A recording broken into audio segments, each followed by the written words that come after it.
Juarez. Wala. Wala tak na mabot ba? Kapag hindi na.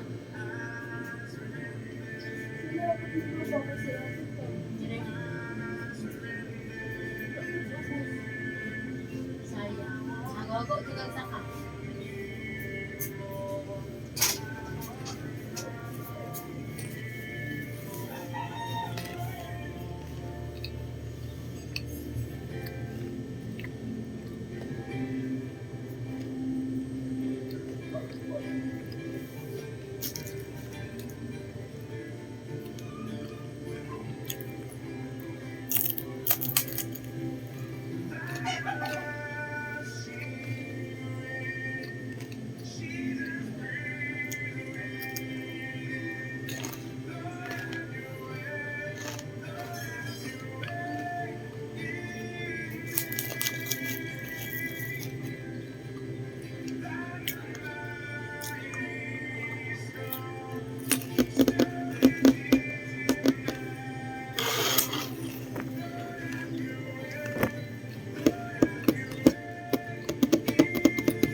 Espiritu Santo.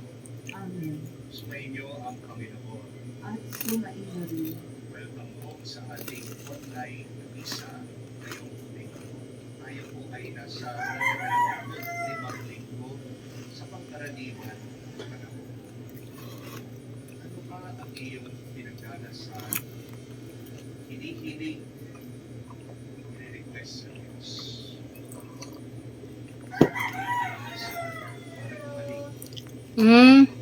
Marami nagdadasal para makabayad ng utang. Marami humihiling din sa Diyos para sa pagbabago ng kanilang mga minamahal. Marami tayong request, hiling, dasal sa Diyos. Pero bago tayo humiling, ang tanong, tayo ba ay nagpasalamat na sa Diyos? Yan dapat ang unang-una at palagi natin ginagawa sa ating buhay. Dahil kung wala ang Diyos sa kanyang pagpapala, wala din tayo dito. Bago ka humiling, purihin muna natin at pasalamatan ang Diyos. Dahil ang taong marunong magpasalamat ay pinagpapala ng lubos ng Diyos. Sa napakaraming beses na kung saan tayo ay palaging nakatingin sa iba, kinukumpara natin ang ating sarili sa biyaya ng ibang tao, o hinahanap natin mga bagay na wala sa ating buhay, kaya naman napupuno ng lungkot ang ating mga puso. Hilingin muli natin ang awa at pagpapatawad ng Diyos. Inaamin ko sa makapangyarihang Diyos at sa inyong mga kapatid na lubha akong nagkasala sa isip, sa salita at sa gawa at sa ating pagkukulang. Kaya'y sinasama ko sa mahal na Birhen Maria, sa lahat ng mga anghel at mga banal, at sa inyong mga kapatid na ako'y ipanalangin sa Panginoong ating Diyos. kaawan tayo ng makapangyarihang Diyos, patawarin tayo sa ating mga kasalanan, patnubayan tayo sa buhay na walang hanggan. Amen.